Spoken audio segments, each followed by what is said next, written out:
हाँ जी दोस्तों, क्या हाल है जी आपका। तो एनुअल रिपोर्ट्स को आगे बढ़ाते हैं। एनुअल रिपोर्ट पे हमने एक लेक्चर किया था पार्ट 1 के नाम से।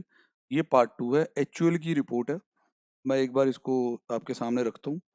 हम यहाँ पे थे बेटा, तकरीबन ये इनकी हम सेक्टोरल परफॉर्मेंस आप कह सकते हैं कि देख रहे थे कि जिस तरह मैंने आपको बताया था कि अलग अलग सोर्सेज होती हैं कंपनी की जहाँ से उसकी इनकम आती है, जहाँ से उसकी सेल जनरेट होती है, उसे हम कहते हैं सेगमेंट। एग्जाम्पल भी दिया था कि जैसे एक बंदा अगर देखे तो उसकी भी सोर्स ऑफ इनकम काफ़ी होती है। जैसे वो सैलरी का एम्प्लॉई है तो सैलरी आ रही है, हाउस प्रॉपर्टी है, किराए पे दे रखा है घर, वहाँ से कुछ है, थोड़ी ट्रेडिंग भी कर लेता है, एफडी इंटरेस्ट है, तो ऐसे बताया था। तो एक्चुअल के केस में सेगमेंट्स हैं home care, beauty and personal care, food and refreshment and others. तो ये जो चार्ट है वो ये दिखाता है कि होम केयर की वेटेज 34% है, ब्यूटी एंड पर्सनल केयर 46% है, और बाकी फूड रिफ्रेशमेंट में कितना है। ये सेल में वेटेज है। मान लो कि अगर इनकी सेल 1000 रुपये है तो उस 1000 रुपये की सेल का ब्रेकअप ही है। फिर सेल से हमें होता है प्रॉफिट। अब प्रॉफिट मान लो सेल में 1000 रुपये की सेल में मान लो हमें 300 रुपये का प्रॉफिट हुआ। अब उस 300 में से कौन सा हिस्सा कितना कंट्रीब्यूट करता है वो देखते हैं। होम केयर ने 27% कंट्रीब्यूट किया है, ब्यूटी एंड पर्सनल केयर बहुत स्ट्रांगली कंट्रीब्यूट कर रहा है 58%, फूड एंड रिफ्रेशमेंट 15, अदर्स 0। अब ये 18-19 का डाटा है, वैसे 19-20 का डाटा भी इनकी वेबसाइट पे आप देख सकते हैं क्योंकि और रिजल्ट्स भी आ चुके हैं। अब ब्यूटी एंड पर्सनल केयर काफ़ी स्ट्रांग है प्रॉफिट में। पर अब कई लोग ऐसा भी कहने लग गए हैं कि आगे अब ये कोविड-19 के चलते ज़्यादातर लोगों को घर पे ही बैठना पड़ रहा है। तो जो कॉस्मेटिक वाला एरिया है उसकी सेल कम हो जाएगी। समझ रहे हैं? मेकअप वगैरह कॉस्मेटिक्स आइटम, और शायद यहाँ इतना प्रॉफिट ना हो पाए अब सेल नीचे जाने के कारण। वो तो आने वाला टाइम ही बताएगा। बाकी एक्चुअल के जिस तरह के ब्रांड्स हैं तो मेरे हिसाब से एफएमसीजी में इसमें डरने वाली बात नहीं है। अगर आप इसमें इन्वेस्टेड हैं, बहुत स्ट्रॉन्ग स्टॉक है ये। फिर उसके बाद जी और आगे बढ़ते हैं एनुअल रिपोर्ट में। यहाँ इन्होंने बताया अपना नेट रेवेन्यू, मतलब कि सेल्स कितनी हुई है इनकी। जैसे आप 18-19 का डाटा देखते हैं तो इन्होंने कहा है 38,224 करोड़ की सेल की अब टोटल 18-19 में। Comparable domestic consumer business grow by 12% and with 10% underlining volume growth. इतना ग्रोथ इसमें आया है। EBITDA, earning before interest tax डेप्शन and amortisation, 8637। तो भाई इतनी सेल्स पे इतना इनको ये प्रॉफिट हो रहा है। एबिटा मार्जिन जो कि बहुत इंपॉर्टेंट होता है खास तौर पे जब कंपनियों को कंपेयर करना होता है। देन कहते हैं जी ये हमारा 130 बेसिस पॉइंट बढ़ा है। देखो जी 100 बेसिस पॉइंट का मतलब जो फाइनेंशियल वर्ल्ड है उसमें मतलब होता है 1%।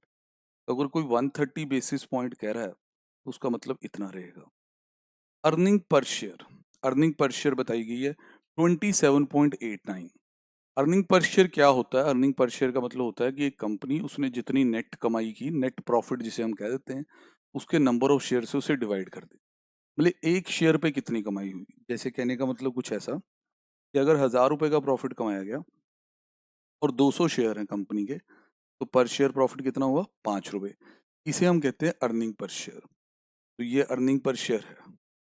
कैश फ्लो, कैश फ्रो ऑपरेशंस, क्योंकि आपको थोड़ा ध्यान देना होगा कि जो बिजनेस है उसके अंदर कैश फ्लो और प्रॉफिट अलग अलग है। जैसे आपने किसी को कोई चीज उधार पे बेच दी, किसी को कोई चीज उधार पे बेची, या पूरे साल में कहें कि मैंने 8000 की सेल्स की और इसके अगेंस्ट मेरे खर्चे हुए 6000 के, तो मेरा प्रॉफिट तो ऐसे आएगा। सिंपल एग्जांपल ले रहे हैं ताकि जो बच्चे सीए वाली लाइन से नहीं जुड़े हुए, फाइनेंस से नहीं जुड़े हुए, जो हमारे सब्सक्राइबर, वो भी समझ सकें। ये तो हो गया प्रॉफिट की सेल माइनस एक्सपेंसेस, ठीक है ना जी। ये तो हो गया प्रॉफिट। पर कैश प्रॉफिट का मतलब क्या होता है कि कैश फ्लो का मतलब क्या होता है कि इस 8000 में से कितने रुपए आए। क्योंकि हो सकता है कि कुछ सेल आपने उधार पे की हो। कि उधार पे माल बेचना मार्केट में सबसे आसान काम है, पर उधार पे माल बेचा तो जा सकता है, पर जब तक उस पैसे की रिकवरी ना हो तब तक हम उसे सही नहीं मानेंगे। 8000 में से मान लो अभी कैश में आया है हमारे पास 7500, 100 लिख लिया।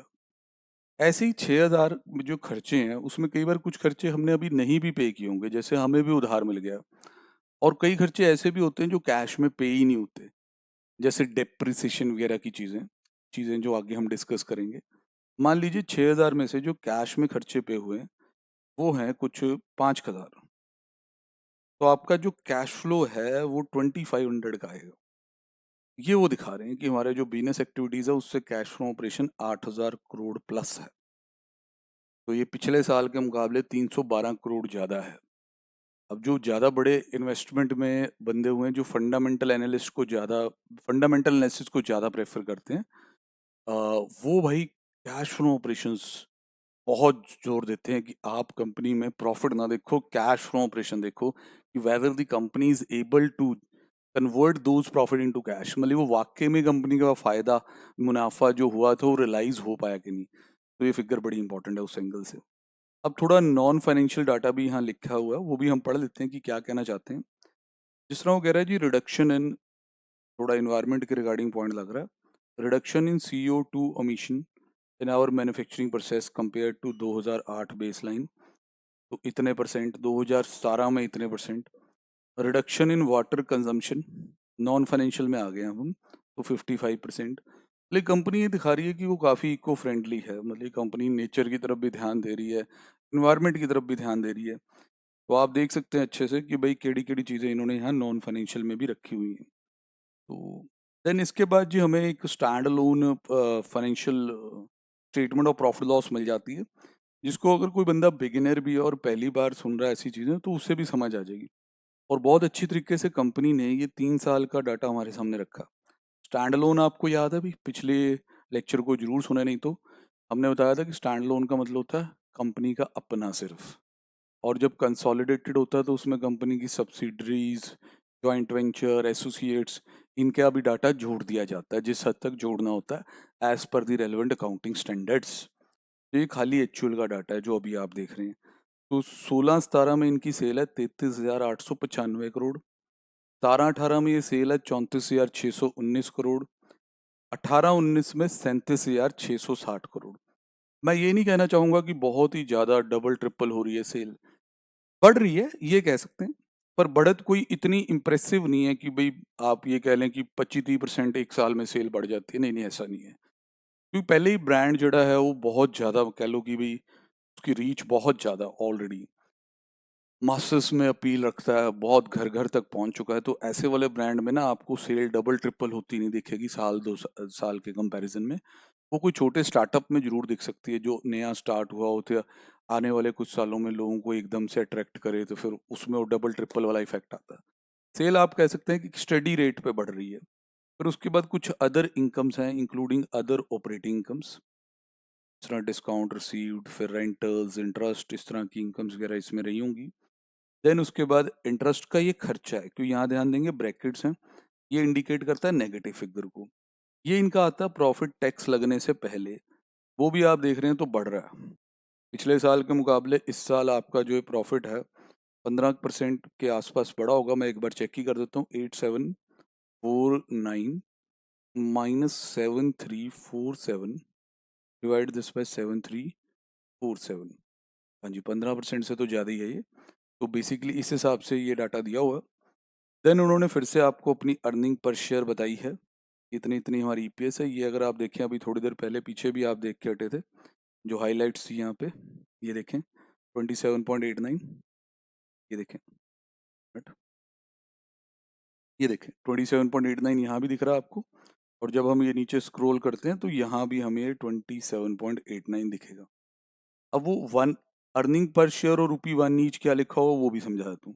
सर वो ये ऐसे होता है ना कि ये फेस वैल्यू है शेयर की, मतलब कि आप शेयर वैसे मार्केट में चाहे 2000 का, पर कंपनी के बुक्स के हिसाब से उसकी फेस वैल्यू 1 रुपये है। तो 1 रुपये की फेस वैल्यू वाली शेयर पे 27.89 की अर्निंग है। फिर कंपनी ने कितना प्रॉफिट बांटा, प्रॉफिट बांटने का मतलब डिविडेंड, डिविडेंड जो आप पहला देख रहे हैं वो 17 रुपये का डिविडेंड है, उसके बाद ये डिविडेंड 20 रुपये हुआ, उसके बाद ये डिविडेंड 22 रुपये हुआ। देखिए डिविडेंड अगर आप ऐसे देखेंगे तो आपको दिखेगा कि अर्निंग्स में से एक अच्छा हिस्सा उन्होंने बांटा है। जिस तरह अगर कोई 20 रुपये कमा रहा है एक शेयर में, उसमें 17 रुपये तो शेयर होल्डर को ही दे देता है, फिर वो 24 रुपये कमाते हैं उसमें से 20 रुपये आपको दे देते हैं, 27 रुपये कमाते हैं तो उसमें से 22 रुपये आपको देते हैं। तो काफी अच्छा डिविडेंड है, इससे ज्यादा आप क्या एक्सपेक्ट कर सकते हैं।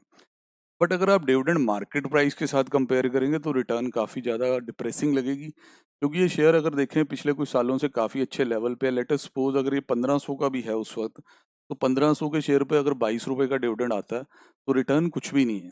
तो यहाँ मैं अपने दोस्तों को समझाना चाहूँगा कि जब हम शेयर मार्केट में इस तरह की बड़ी कंपनियों में पैसा लगा रहे हैं, हम डिविडेंड के लिए नहीं लगा रहे। अगर आपको फिक्स्ड गारंटीड इनकम चाहिए, रेगुलरिटी से इनकम चाहिए, भैया आप डेट फंड्स वगैरह में देखो, और ऑप्शंस भी हैं, वो भी हम आपको बताएंगे, एफडीज वगैरह और कई स्कीम्स हैं, वहाँ आप देखो। यहाँ तो रिटर्न जो रेकरिंग रिटर्न है वो बहुत डिप्रेसिंग लगेगी आपको।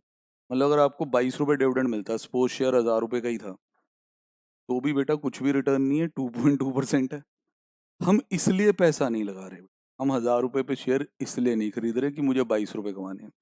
हम ये देखते हैं कि अगले 3 साल में, अगले 5 साल में क्या ये दम रखता है 3000 तक जाने का?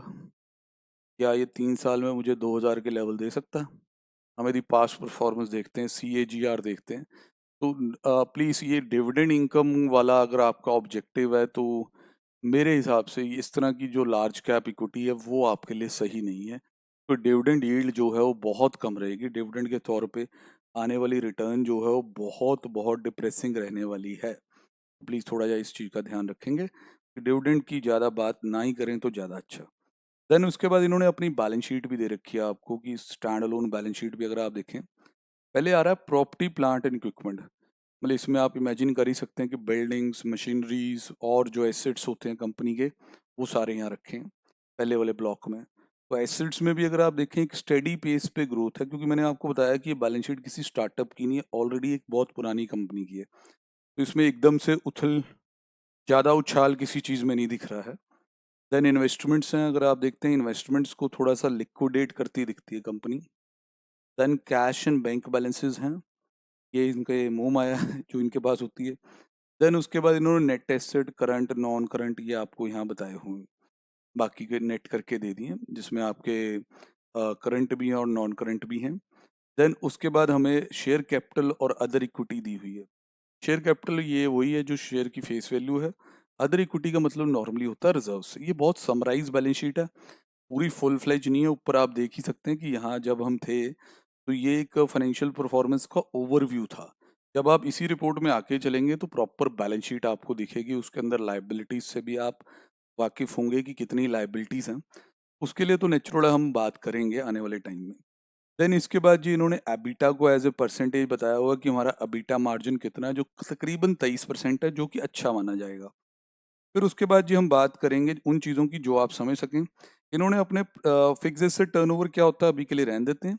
इन्होंने अपने प्रॉफिट को as a percentage of sale बताया है कि हमारा नेट प्रॉफिट अगर हम सेल पे परसेंटेज निकालें तो कितना है प्रॉफिट आफ्टर टैक्स, तो भी 16% के करीब है, जो कि ठीक है। रिटर्न ऑन कैपिटल एम्प्लॉयड के मामले में कंपनी बहुत ज़्यादा अच्छी है पीयर्स के मुकाबले में। मतलब कि ऐसी और कंपनियों में जो कंपेयर करेंगे तो इतनी बढ़िया रिटर्न ऑन कैपिटल एम्प्लॉयड शायद आपको ना मिले। रिटर्न ऑन नेटवर्थ भी बहुत ही बढ़िया है कंपनी की, 90% के आसपास। ईवीए एक ऐसा टॉपिक है भाई, इस पे पूरी अलग से वीडियो बनाई जा सकती है। खासतौर पे जिन कंपनियों में बाहर का कुछ स्टेक होता है या बाहर की किसी ग्रुप की वो सब्सिडरियाँ होती हैं, वहाँ ईवीए की खास ही इंपॉर्टेंस होती है।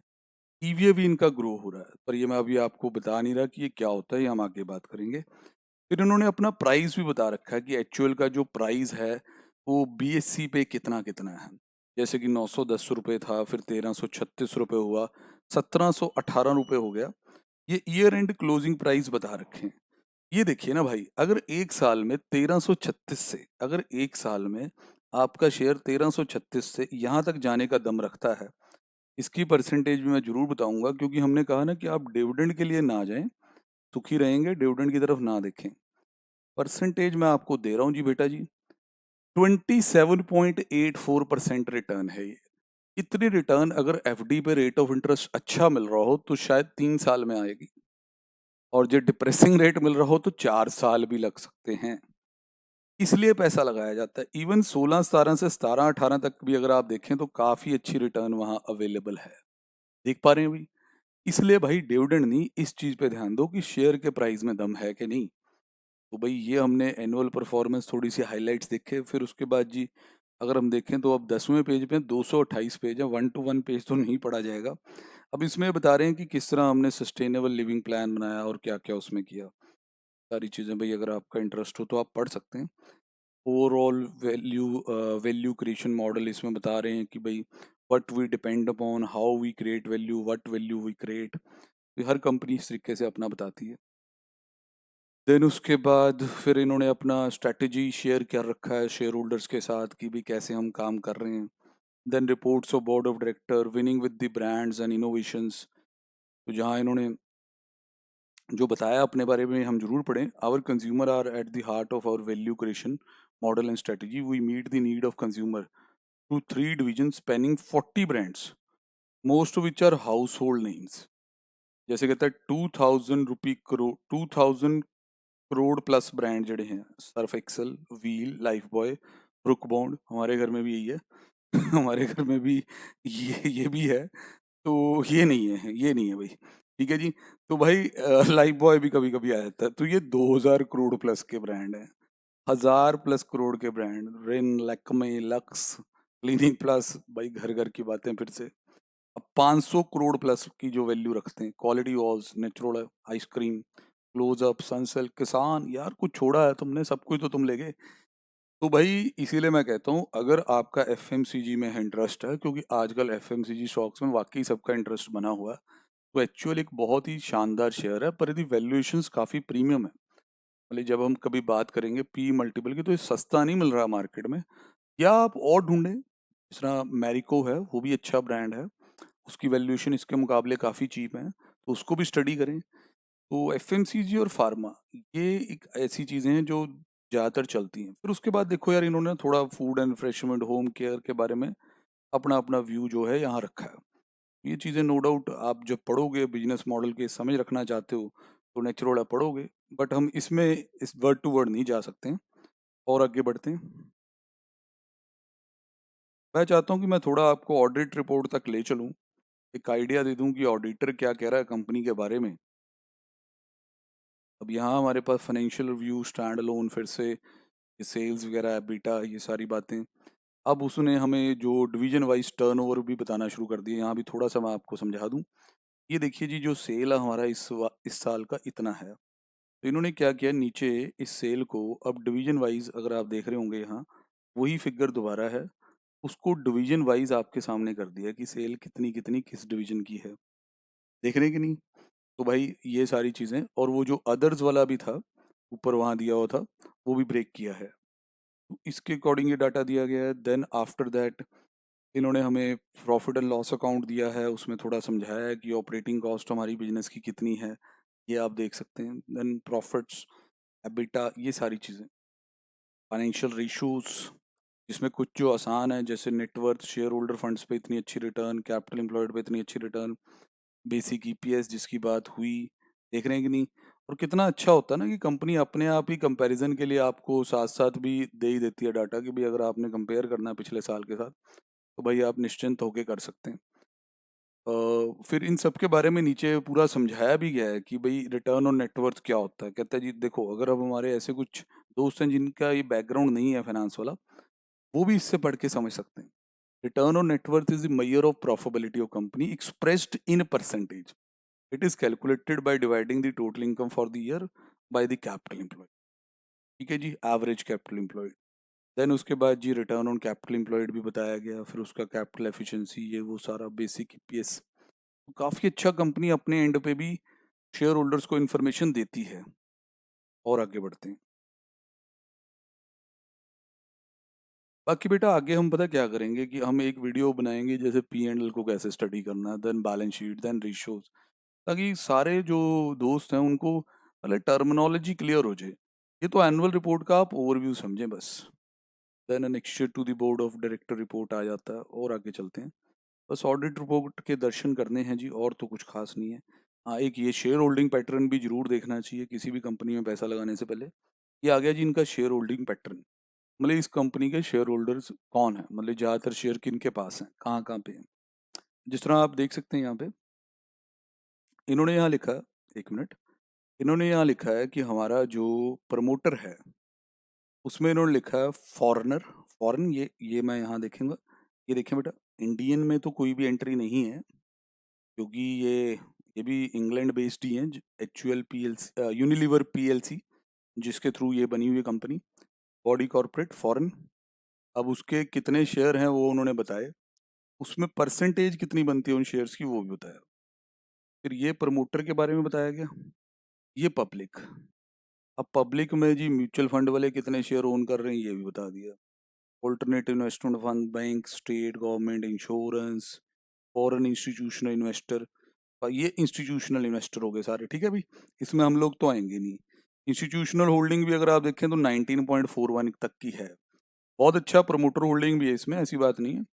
उसके बाद जब आते हैं नॉन इंस्टीट्यूशनल में, तो वहाँ आप देखते हैं जी नॉन इंस्टीट्यूशन में यहाँ बात हो रही है बॉडी कॉर्पोरेट्स की, ये कंपनियां वगैरह जिसमें इंडियन ओवरसीज। फिर आ रहे हैं individuals, individual holding nominal value up to 1 lakh, मतलब जिनके पास 1 लाख रुपए की नॉमिनल वैल्यू तक के शेयर हैं, वो अप टू 1 लाख, मतलब इफ यू हैव 1 शेयर तो 1 rupee nominal value, if you have 2 share तो 2 रुपी, क्योंकि इनकी नॉमिनल वैल्यू 1 रुपी है। तो ऐसे लोग काफी होंगे, जिस तरह आप उम्मीद कर ही सकते हैं, तो बड़े शेयर इस कैटेगरी में आ जाते हैं। अब वो बंदे जिनके पास इन एक्सेस ऑफ 1 लाख है, 1 लाख रुपया nominal value here means 1 lakh share. भाई अगर आप इंडिविजुअल हैं और आपके एक्चुअल के 1 लाख शेयर से ज्यादा हैं, तो आपका जन्म सफल है। 1 लाख को आप 2,000 से मल्टीप्लाई कर लो, देख लो कहाँ बनता है। तो भैया जो भी ये लोग होंगे, कुछ परसेंटेज उनकी बताई गई है कि टोटल शेयर्स में से इतने परसेंट शेयर इस कैटेगरी के बाद। फिर ट्रस्ट, नॉन रेजिडेंट्स, इस तरीके से आप बड़ा अच्छा डाटा एनालिसिस यहाँ कर सकते हैं शेयर होल्डिंग पैटर्न का। और आगे बढ़ते जा रहे हैं, अब वो देखो शेयर होल्डिंग ऑफ प्रमोटर्स, उसमें बता रहा है यूनिलीवर PLC, जिसके बारे में तुम्हें बोला था, आप सर्च मार सकते हैं इस पे, इतने परसेंट शेयर ये ओन करती है। ब्रुक बॉन्ड ग्रुप लिमिटेड वो इतने ओन करते हैं। यूनिलीवर ओवरसीज होल्डिंग ये इतने परसेंट ओन करते हैं। तो प्रमोटर शेयर होल्डिंग का भी पूरा ब्रेकअप दे रखा है कि वो 67% किसके पास कितना है। देन उसके बाद जी और आगे बढ़ते हैं, यहाँ बेटा अगर इंफॉर्मेशन देखना चाहते हैं तो रेमुनेशन ऑफ डायरेक्टर्स एंड की मैनेजमेंट पर्सोनल कितना है, वो सारा का सारा अमाउंट आपको बता रखा है।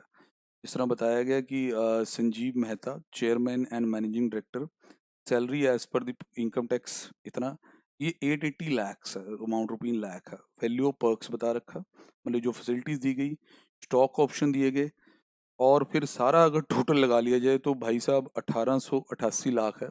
मतलब कि अगर 100 से आप डिवाइड कर लेते हैं तो आप कह सकते हैं तकरीबन तकरीबन 19 करोड़ के आसपास का पैकेज ये ले रहे हैं। फिर एग्जीक्यूटिव डायरेक्टर हैं, उनका 492 लाख है।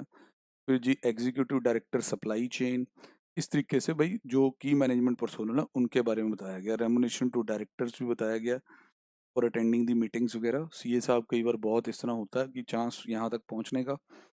Then penalties, punishment and compounding offences, ये चीज़ें के बारे में बताया गया। फिर report of the annexure to the report of board of director दिया गया, ये भी आप पढ़ सकते हैं। बस ऑडिट रिपोर्ट का इंतजार हो रहा है। ये एक एक चीज़ तो बेटा देखो, मैं पूरा डिटेल में पढ़ना हो कंपनी के बारे में, वो अपने एंड पे पड़ेगा। हम तो आपको एक ओवरव्यू दे रहे हैं कि एनुअल रिपोर्ट क्या क्या आपके सामने ले आती है। ये देखो जी सारा जो कंपनी के बोर्ड ऑफ डायरेक्टर है, fair labour practices, suppliers, consumers, इन के बारे में सब बताते जा रहे हैं आप पूरा की। कॉर्पोरेट गवर्नेंस पे फिर बात की जा रही है, के बारे में भी आप पढ़ सकते हैं।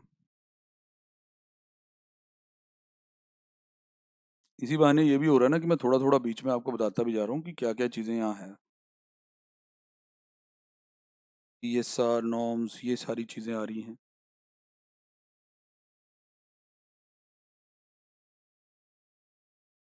फिर share holder information, general body meetings वगैरह, उसके बारे में बताया जा रहा है। Categories of share holders. अब ये देखो शेयर प्राइस डाटा बताया गया, अप्रैल 18, मई 18, हाई लो, वॉल्यूम, ये सारी चीज़ें भी कंपनी बताती है। उसे भी दिखाना होता है कि भाई देखो हमारी जो परफॉर्मेंस है वो कैसी चल रही है। फिर ये कॉर्पोरेट गवर्नेंस रिपोर्ट। फिर उसके बाद जी certificate of compliance with corporate governance, ये सारी चीज़ें दी गई हैं। ये रिटर्न की आ गई बात। फिर सेक्रेटरियल ऑडिट रिपोर्ट। ईवीए की कैलकुलेशन, ये आ गई जी इंडिपेंडेंट ऑडिटर रिपोर्ट, हमारा लास्ट बेसिकली टास्क, क्योंकि फिर उसके बाद तो तभी है कि जब हम एक पूरा तैयारी कर लें पहले, फिर कंपनी का फंडामेंटल एनालिसिस करें। लियो जी सुनते हैं क्या कहता है इंडिपेंडेंट ऑडिटर। ओपिनियन कहता है जी, we have audited the standalone financial statement of HUL, जिसको आगे हम द कंपनी कहेंगे, which comprise the standalone balance sheet and standalone P and L, statement of changes in equity, cash flow, ये सब। भाई ये तो आपने बता दिया कि आपने ऑडिट किया, अब ऑडिट में क्या पाया आपने ये बताओ, ये करते हैं हाईलाइट। कहता है in our opinion and to the best of the information and according to the explanation given to us, बिल्कुल वही सीए साहब जैसे आप दफ्तर में काम कंपनी के लिए लिखते हो। Aforesaid standalone financial statement gives the information required by the company act in the manner so required and gives a true and fair view in conformity with the accounting principle generally accepted in India of the state of affairs and profit and changes and cash flow।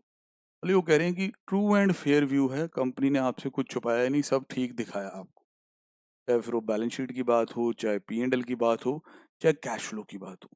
इसका मतलब auditor यहाँ तो satisfied लग रहा है। फिर उसके बता रहा कि हमने किस बेस पे ओपिनियन दिया है। कहता we have conducted our audit in accordance with the standard on auditings, जो नेचुरल है वो फॉलो करते होंगे। फिर की ऑडिट मैटर्स के बारे में बताया गया है। अब वो सारा बता रहा है कि भाई हमने अब ये रेवेन्यू रिकॉग्नाइजेशन ये लोग कैसे करते हैं, पूरे उसके प्रिंसिपल बता रहा है, तो कैसे हमने उसको चेक किया। तो ऑडिटर काफ़ी सॉलिड मतलब की रिपोर्ट अपनी लिखते हैं। तो ये सारी चीज़ें अब गिवन है यहाँ पे, फिर इधर निक्चर आ जाएगा, उसके अंदर वो बताएगा कि लीज होल्ड लैंड बिल्डिंग जो भी चीज़ें हैं ये सब दिया हुआ। फिर वो ये भी बता रहा है कि भाई कैसे कैसे कुछ इन पे ड्यूज या डिमांड्स जो रेज हुई हुई हैं, जिस तरह देखो nature of dues, excise duty और पेनल्टी, इसमें इतना डिमांड इनसे किया गया, अभी इन्होंने इतना पे किया। पीरियड ये वाला है, बहुत पुराना कोई केस इनका खुला हुआ है जिसमें कम अपील पेंडिंग है, फिर एक और केस चल रहा है जिसमें इतनी डिमांड है, पीरियड ये वाला है। तो इससे बंदा क्लियर हो जाता है कि हमारी इस कंपनी में थोड़ी बहुत दिक्कतें हैं हल्की फुल्की, जिस तरह होती हैं इतने बड़े लेवल पे। कुछ ना कुछ जीएसटी में भी देखें तो वहाँ भी डिमांड इनके ऊपर रखी गई है, इतना इन्होंने पे कर दिया, अपील पेंडिंग है। तो ऑडिटर की रिपोर्ट आपके लिए काफ़ी शानदार होती है। तो ऑडिटर जड़े हैं वो सारी सच्चाई आपके सामने रख देते हैं कि ये इसमें है।